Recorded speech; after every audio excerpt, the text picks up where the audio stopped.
The baby comes with what's on their back, a pair of clothes and a little trash bag from the hospital with 2 or 3 diapers and some couple bottles. And there we are overnight, brand new parents. Being a foster mom, it's hard. You're running off of 2 and 3 hours of sleep because that baby's awake. The hardest part, I would say, though, is you never know when that child is going to go back home. Sometimes when you look in the mirror, you just realize, I think I hit rock bottom. And I think I hit rock bottom at that point. My husband and I were way overweight, and an hour to drive for us wasn't anything because it meant life-changing habits, life-changing things that we finally felt good about. I'm at work and this phone rings and she's like, I have a child. He is 2 weeks old. He's in the ICU with some drug exposure and he's ready to... Welcome, guys, to another episode of Rebel Rootz. Super honored to have Nicole on today. Me and Nicole, I think it's been like 5 years that I think so. Maybe has it been longer. 5 years? We met. It was kind of a weird way how we met. We were running a We Change Lives. It was our first challenge ever for Clean Eatz. And we were doing this huge giveaway of We Change Lives. And boy, she was like all over social media. You were doing the challenge with your husband and you were getting such great results with that. And you won the challenge. You were the first winner, right? Second. Who was, Ohio. Wendell was the first one? Yes, Wendell. Okay. So second winner. Okay. So she was in our hometown in Edwardsville, Illinois. And of course we go there you were actually living in Missouri and traveling to Illinois to get these meals. So that was even a whole nother story on that. An hour drive each way. Just to get Clean Eatz meals. It was amazing. And then, so obviously this is our hometown. We're always in St. Louis. We're always in Illinois. And it was super easy to connect with you when we were home, and we became really good friends and stay in contact now for 5 years. Oh my gosh. It's so crazy that time has passed, but I can't thank you guys enough for allowing me to just get in front of you guys. And, that challenge was more than the money for me. It was really just to get back in shape, to start putting good food in my body again and feel better about myself. And sometimes when you look in the mirror, you just realize, I think I hit rock bottom. And I think I hit rock bottom at that point. My husband and I were way overweight, and an hour to drive for us wasn't anything because it meant life-changing habits, life-changing things that we finally felt good about. We tried so many other meal plan places that just didn't work for us, and we didn't like the taste of the food. And we just kind of fell in love with Sarah and her team out in Clean Eatz in Edwardsville, and this just felt like home to us. So we got blessed and lucky to meet everybody and all of you guys. That was just a great perk to all of us, but it really did feel like home, and it still does to this day. We're just fortunate now to have a location right down the street. So I have so many questions on that whole statement that you did. One, I think, okay, and I know your answer is probably, is that just life happens, and how you went from a body image that you loved to you're like, I've hit rock bottom. Was there situations that happened along the way, or was it just something gradual over the time that you just kind of looked in the mirror one day and you're like, who is staring back at you? It's one of those things where I started hiding in all my pictures. Like, I was the person that used to always be up front, and my personality. I'm very outgoing. I'm excited all the time. And I just started noticing myself going behind everybody. And one day I just said to my husband, I was like, I honestly feel terrible in my own skin. Like, we have to do something about this. And it wasn't just me and him. It was just kind of the feeling of feeling lost, I guess. And we just both said to ourselves, we both want to make a change. And the only way to do it is to do it together, because we're with each other every single day and we have to hold each other accountable. And so we had to both find something that we were passionate about and that we loved. And food is one of our biggest things. We used to go out to eat all the time. We would there'd be nothing for us to say, okay, let's go through the drive-through at the McDonald's or the White Castle or whatever it is. And now that just is terrible sounding to me. It's just new habits because you know that there's better food out there for you. And then the other part that I picked up on was because of customer service, you guys drove an hour each way to pick up your meals for the week. And I think so many people, you know, I've always said this, is that anybody in the industry can make the meals, right?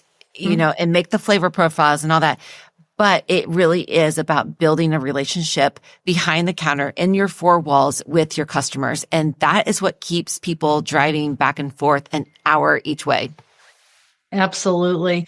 So Sarah, from the moment that I met her, I walked in and I said, you know what? I researched about you guys. One of my friends posted on Instagram about you guys, and I just want to know a little bit more about Clean Eatz. They took the time to go through all their meal plans with me, tell me how everything worked. And I happened to just walk into the big sign that said we were getting ready to start a big We Change Lives challenge. And so she told me about that. I had a mistake and I popped one of the Buckeyes into my mouth. And as soon as I got out to my car, I said to my husband, we drove an hour and that was the best thing I've ever had. I'm going back in to get another pack. And he goes, Nicole, today's day one. You can't eat all 3 Buckeyes. And I was like, okay, I know, but we have to get another pack before we leave. But in all honesty, Sarah and her team were absolutely amazing. She went through every step of the way, which no other meal plan place had done that for us. So we knew we felt right at home at the beginning. We became weekly visitors. Sarah did little touches. She sent us a little Christmas gift, just like little things that it didn't matter what it was. It was the thought that mattered. And she just made those little small touches to make us feel good. She always reached out on social media. She was really cheerleading for me and Ed because this contest, your support is your home branch, right? And so whenever we were at Clean Eatz, we took pictures, we shared them, she shared them. She really helped make us a big highlight for the Clean Eatz challenge. And I can't really appreciate her any more than saying she was a huge support of ours that made us keep going to the next step. Now, and again, it's another thing is the support. Like you cannot do this you can do this by yourself, but it's so much easier if your spouse or your significant other is on the same page with you, because it's bad. Like if one person's eating Doritos on the couch and the other one's eating cottage cheese, you're like, it's hard. And, I think it too, even with exercise, that you guys are super diligent with your exercise and you have done, not the Ironmans, but the, Spartan Races. Spartan Races. Yes. And you've competed in how many of those now? Oh gosh. Well, our biggest accomplishment was the Spartan trifecta. So it was a half marathon, and about 30 obstacles. And we did 3 races that year. But in total, we probably completed close to 7 or 8 of them, along with a ton of other challenges and activities. So we felt our best when we were doing those. Although my husband would probably tell you we felt like we were going to die that very first workout where we went and ran a mile. He looked at me and I looked at him and I'm like, are we going to survive? I'm not really sure. But we got back up the next day. We surrounded ourselves with a running team and a support team that really helped guide us through everything. And I think people really help challenge you when you're in a group of people and they're running beside you and they're like, you're just talking as you're going. And it really helps you get through the hard times. I kind of laugh still to this day because when I got back to my job and I told them about Clean Eatz and I was saying how good the meals were, they're like, can you pick us up some meals too? Well, I ended up having to pick up people meals like every other week. They would be like, Nicole, you're going out there, grab us some food. And I'm like, that's fine as long as you're holding me accountable in this challenge because I need your support too. So I don't know how many other folks in my company that I really probably became addicted to Clean Eatz like me. Still to this day, we have Clean Eatz lunch dates. Me and some of my coworkers, we're 5 minutes down the road now. So we go over and we have lunch in the cafe a minimum of once a week. So we have a little lunch date and it's just kind of been a routine over the last 5 years now. All right. So tell everyone how much weight you have lost because it's a lot. So my husband and I have we've all had life, and life comes struggles, but our largest, we both got to 50 pounds down at our smallest, right? We've had some life changes since then. We brought a baby into the world and so forth, but I would say as of today, we're still both down about 40 pounds from our original weight. So still really proud of ourselves, and we'll never go back to where we were. Yep. All right. So you kind of let the secret out of the bag. But before we get into how the baby got here, I always kind of start the episodes, even though, we kind of went down how we met. But, part of the Rebel Roots and part of this podcast is, just going back to our roots. And I love asking people in the very beginning, like who you were as a kid, because I think a lot of times we have so many clues when we were growing up of where life was taking us. And I love to go back to who you were as a kid, I kind of see you as maybe the class clown, but you're going to probably like you got checked the most talkative in the class, or Definitely. Who were you? Tell me about how you were raised and get me up to speed to where you are currently. Okay, awesome. So I am one of four, and I am the youngest out of four, and I'm the only girl out of four. So if you can only imagine, I really kind of actually grew up as a tomboy, surrounded by three older brothers. We got the rustling going. We had all of the crazy things happening. But I would say my parents ran a bar and restaurant growing up. And in that, they had a big dance hall, and all of our family parties were always there. So I think I got my class clown a little bit from my older brothers, but also because we were always in an environment where we never stopped. We're always on the go. We played sports all year round. And my brothers always picked on me. So I had to be able to hold my ground. And to be able to do that, you got to be a little funny. You got to be able to take the jokes. You got to be able to kick back a little bit. And so I, in class, as you can only imagine, got probably the bad notes quite a few times. Nicole talked too much. Nicole is always, on the go, which is fine. My mom understood. She's like, she's my baby. We understand. I raised four kids is what she would always say. And, we just we lived a life, but we had a lot of fun. Our family is very outgoing. We're always willing to lend a hand when it's time. And we want to make sure that we still are in our communities and giving back and doing all the things that we do, but we have a lot of fun doing it all. No, that's awesome. And then you're very successful in your role right now. I know you got this huge promotion and all that. And then how did you get there? Is that did you go to college right after school, or were you kind of take off a couple year type of girl? So no, I did go right into college. And it's funny that you say that, because I actually wanted to be a school teacher. Going into college, I thought school teaching was my thing.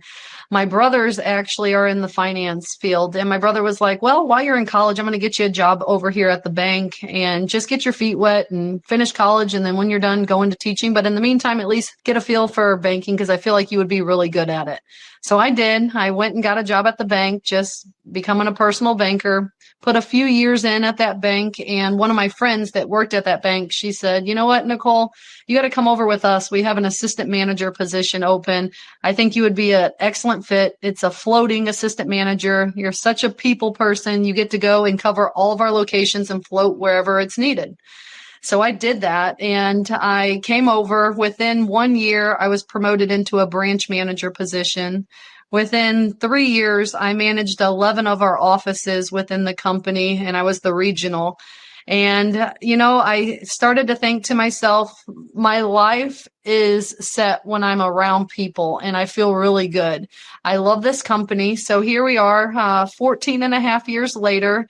A position came open in my company for a vice president of our private banking department.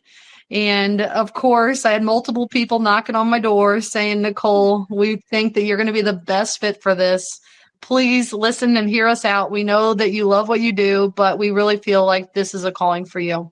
So I get in my car, I drive to where my boss would be, and sit down. And he was like, what do we have to do today to get you signed up? And I said, you know what?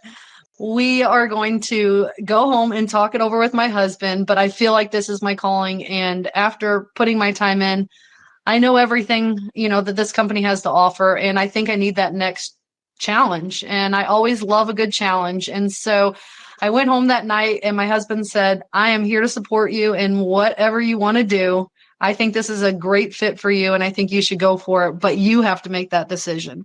And I said, I think I'm all in. So I end up going back to the new boss, and my boss at the time was like, as much as I want to let you go, it's so hard for me to say you should do this or you shouldn't. He's like, I obviously want to keep you where you're at, but I don't want to set you back from any goals that you want to achieve. So he said, I'm supporting you with whatever decision. And once I felt good that he was on the same page, I was like, you know what? I'm going for it. And here I am now, 4 months into my new role, absolutely killing it, absolutely love it, and enjoy just being with my customers, enjoy growing from the bottom up. So, which is really cool. I came into this, it's a brand new position at the bank. So, watching myself literally take from 0 clients all the way up and build the St. Louis market is so rewarding in so many ways. And I absolutely am excited, ready for 2026 and see what I can do for the company and for myself, and just have fun with it and continue to do what I do best, which is building relationships and meeting with customers and trying to help them with all their financial goals. I think it's so cool. One, that you don't find I feel like now that there's someone who has stayed with someone for 14 years. So that is huge. I mean, so many people get the itch after 2 or 3 years and, or get bored. And so that's like, I feel like very unique that you're still with the same company after 14, even though that you've climbed the ladder. And, I was going to ask you before I heard what you said, about being a female, because, there's so many feminists and, that we don't get equals pay and all this. And I haven't ever experienced that. And obviously you have not either. So instead of asking you that question, what I would like to say is, what do you think that you do that these people are knocking down your door? Because that's super cool that, you're not pursuing these roles. They're coming to you. And so that has to be a certain style of leadership that you're doing, or your ethics, work ethic, tell me what you think. That I know it's hard to say that about ourselves, but yeah, it is hard. But you know what? I really think it is. So I receive a goal every year, as we all do. Our companies want to grow. We're not a non-for-profit business, right? I don't only just exceed my goal, but I always give myself a goal way over what that goal is. And there hasn't been a year in the 14 years that I've been with this company that I haven't achieved the goal that I've been given. I've worked sometimes with some of our biggest locations, and so I've had the highest goals in the market, and I still get them. I've had and retained employees in my book for years. I have a ton of employees that have been with me for 10, 12, 13 years. And so not only is it employee retention, coaching and developing, achieving the goals, setting high standards for my team and ensuring that they're achieving their goals, but I don't hesitate to work the after hours. I don't hesitate to come in early. I'm not too big to work a Saturday or fill in for somebody that needs off, right? So I make my schedule work so that my people are happy. I make sure that they're happy by taking care of them. So it's small touches to your employees. As you know, retention is huge. It makes our clients happy when they see the same face that comes in every day, right? Great. So Agreed. I feel like if I put a lot of effort into that bucket and I make my people happy, they're going to work harder. They're going to be more motivated. So it's small touch, but it's relationship building.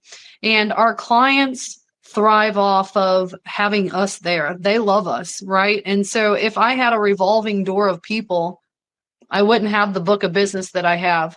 My job actually continued to get easier as my people continued to be retained with me and we worked as a working relationship. And I'm going to tell you why. They started referring business to us. So I used to door knock. I remember at the beginning of my job, I would be door knocking, going to every possible thing that I could to look for business. now that people know us and trust us and believe in us, they send us referrals every week. Somebody's coming to me. Hey, this doctor sent you this person. This attorney sent you this person.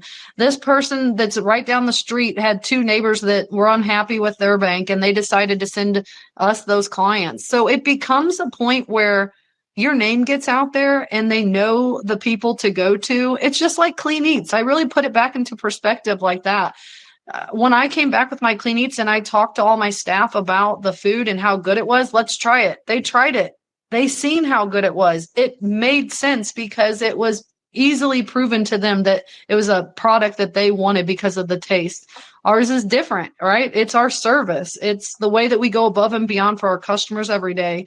And so they are in sync to each other somewhat, right? It's just in a different way. And so as I continued to commit to my company and build my client book and build my team and empower them to do the things that they could do, a lot of them got promoted and moved up the ladder. And I think that's the biggest reward for myself is when I see my people get promoted. It makes me feel good because feel like I'm doing a good job, right? And I think salary just comes with all of that. So I never had to ever fight for a raise or a salary or anything like that. My company believed in me. I always believed in them. And we just kind of took care of each other, if that makes sense. Incentive, I would say, is something that companies offer now, but they're never expected. To me, incentive is kind of my fun money that I can give back. It's my money that I can do things in the community. I don't feel guilty about donating to charities. I don't feel guilty about going on a vacation. All the things that we want to do comes with fun money, I call it. And that's just our incentive. It's for working really hard. And if we're going to go to work every day, why not work as hard as we can? Now, I couldn't have said it any better. And I was going to lead into, I heard Saturdays and after hours and work-life balance. And I can't remember. Tell me, it had to be a year ago. So 2023 at convention at the We Change Lives retreat. Yes. Okay. So Nicole is in North Carolina at the retreat, and little did we know that they get a phone call that they were selected to be a foster parents, right? From a baby who had just been born at the hospital, and they were heading home to become foster parents. Yeah. And before that call, I know that you and Ed, I don't think I've heard your fertility struggle with that and your relationship and how that goes. So kind of take me through up to that phone call. Yeah, sure. So my family and I have always we've been a part of big families. So, 3 and 4 kids and my brother's families and our families. It's just, I always knew I wanted to be a mom, and I always knew that I had a calling to be a mom. And my husband and I had always just continued to try for kids. And unfortunately, I feel like God had a different plan for us. And we didn't get an opportunity to have children ourselves. And so I actually have an aunt and uncle that did some fostering to adopting. And after Ed and I realized we weren't able to have kids, I said, you know what?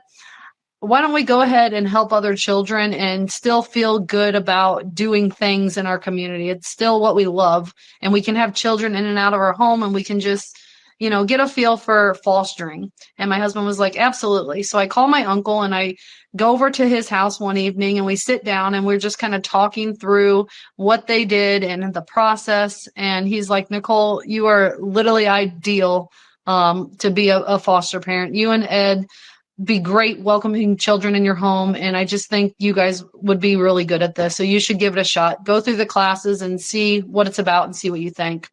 So the next week, my husband and I go sign up. It's about a 6 to 8 month process, believe it or not, to become foster parents.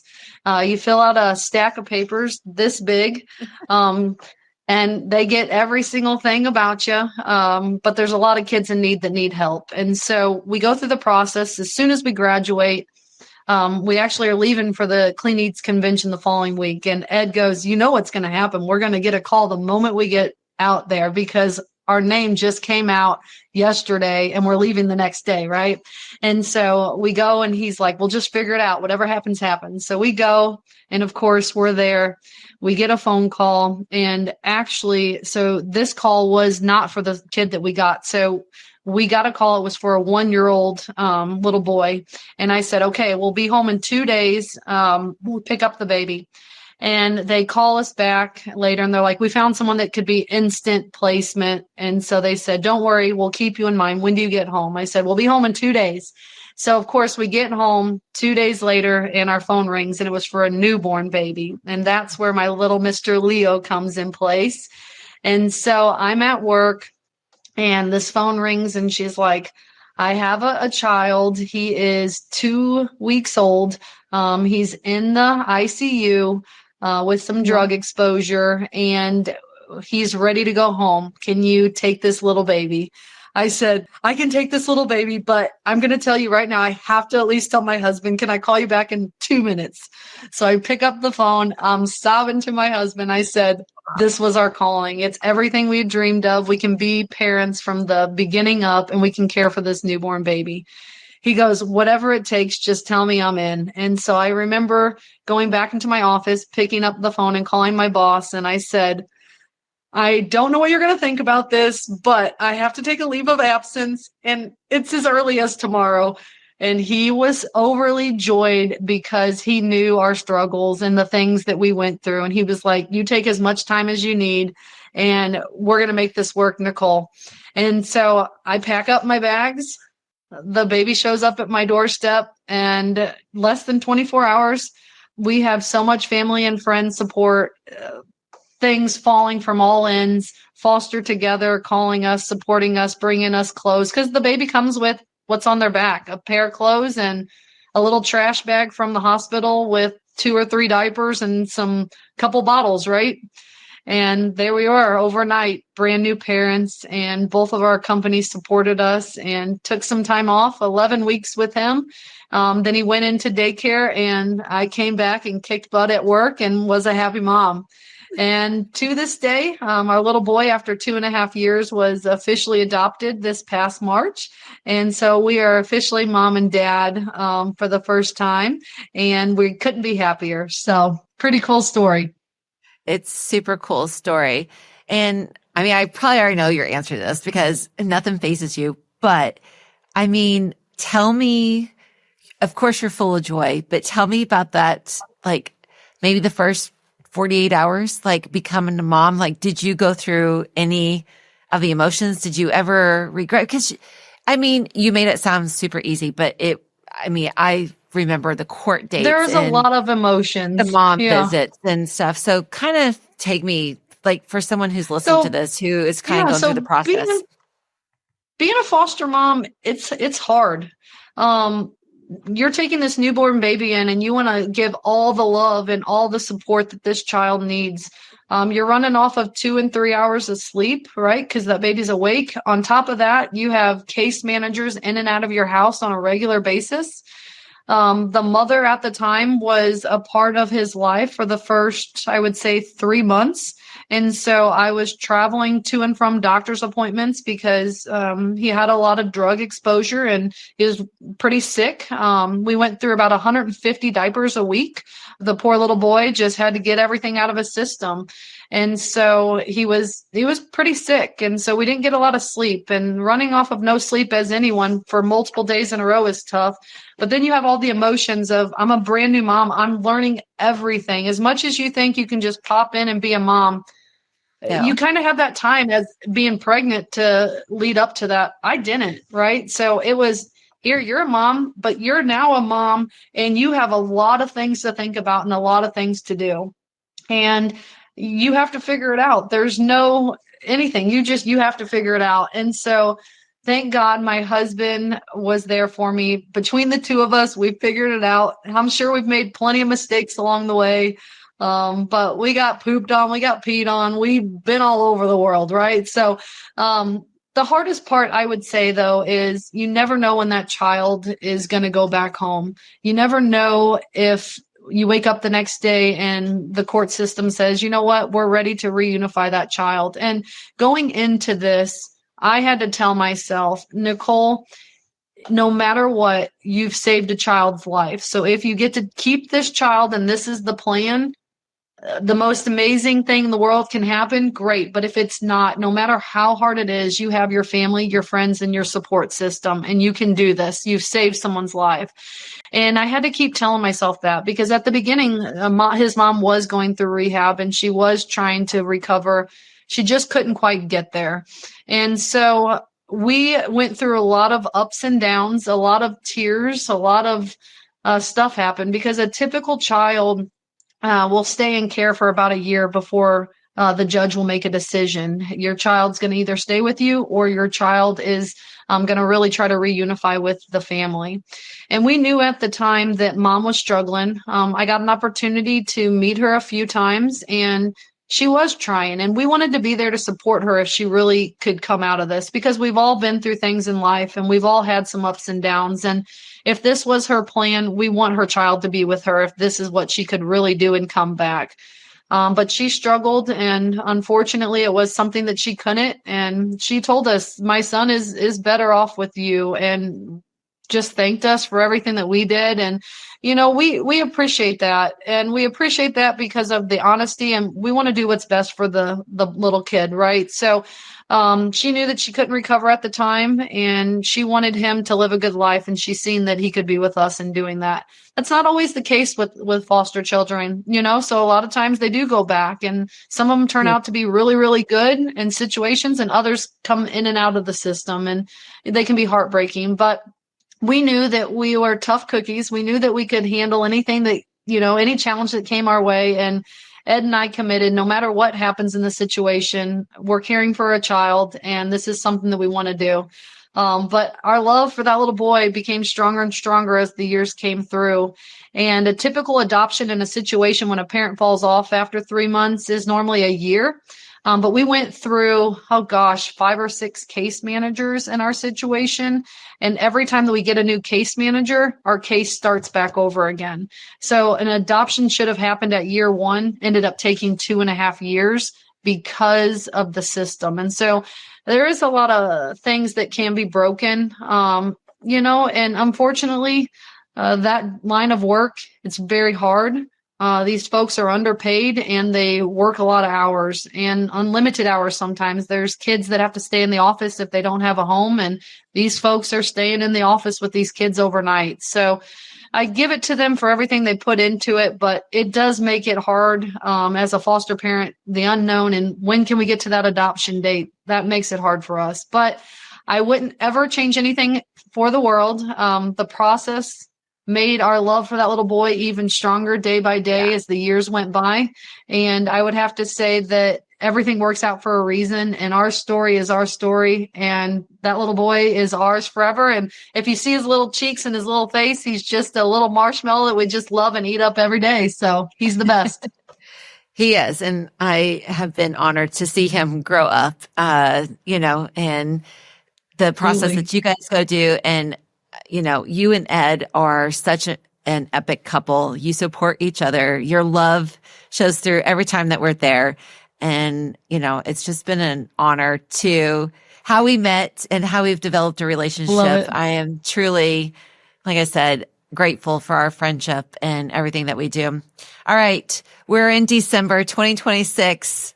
What's the goals for next year? You got any, or you're just like, I'm going to hang on? I love that you asked me that question. No, I'm not hanging on. Actually, my boy is almost 3 right now. And I just said to my husband, he loves going to the gym, Evonne. So this little boy asked every day if he can skip daycare and he can go to the gym. That's how much he knows mom and dad love the gym. So I said to my husband this year, I said, you know what? I feel like a Spartan again. We took a couple of years off from our Spartan because we were raising a little boy. You had a lot of life challenges. I mean, we were lucky. We both worked 50 plus hours a week, getting to the gym for an hour a day with a toddler. We felt good, right? We both want to get back into running. We want to get back into doing some of our races again. Our little boy is 3 and he's here for it. He loves the gym. He loves working out with us. So where do we have to lose? Nothing. We continue to eat healthy. We continue to have, a good life. And I think just getting back at some of the goals that we had last year when we were kind of going through some crazy things, right, with this adoption. But I think we have those back in place and we're ready to kick off 2026 with a bang. Any last minute advice before we sign off on here? I would have to say, don't be scared to challenge yourself in any way that you can imagine, because you'll surprise yourself, whether it's in your career, your home life, or maybe it's with children. Go for it. Don't hold back. You will see results, and results don't happen overnight. Hang on. Whether it's for your career, whether it's for just changing your body, but believe in yourself and reach out to your family and friends when you need it, because they are our biggest supporters. As many times as I wanted to give up, sometimes I just pick up the phone, and even if I hear like your voice, Evonne, you almost just let me reset sometimes. If I'm having a bad day or something I feel is off, if I just pick up the phone and talk to one of my hype girls, I'm back on reset. Sometimes that's all I need, And so if you feel like you're at your lowest point in life, don't give up. Pick up, talk to one of your people. We're here for you. And just hit the restart button. It's okay to hit restart. Just try not to do it 10 times a week. Well, so you're my inspiration too. Me. Yes. And again, inspiration to me because you're the same. You're always happy. And I'm like, what would Nicole do? She'd be happy. Like, let's just keep going. So whenever you're having a bad day, call me the hype girl at work. So yeah, call me. Go get your hype girl, Nicole. All right. And they can find you. Tell everyone your Instagram and Facebook. Sure. So my name, Nicole Albin, and I have a maiden name out there. And so if you find me out on Instagram and Facebook, you're going to see Jercinovic out there. And so it's one of those long names, but it's Jercinovic. Follow me, come. I'll be your hype girl. I love to support you guys. Any questions about Clean Eatz, about banking? I'm your girl. I got you. And I'm happy to help in any way. Adoption and fostering definitely got you. So I love, and I am so passionate about that. I could definitely help in any way. This year, I'm going to end with this. We're getting ready to every year we do a big donation to Foster Together. I hype all my people. And so far for the last 3 years, we've donated about $3,000 worth of items to Foster Together.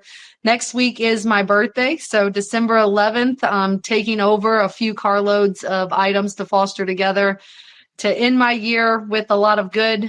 So if you can do something this year, think about your local foster charity. Go give something to them. It's always going a long way. So appreciate you guys. And thank you, Evonne, for the time today. As always, I love you and Don, and I can't appreciate your friendship anymore. So I really, really do love you guys. Thank you. We love you too. Bye, all.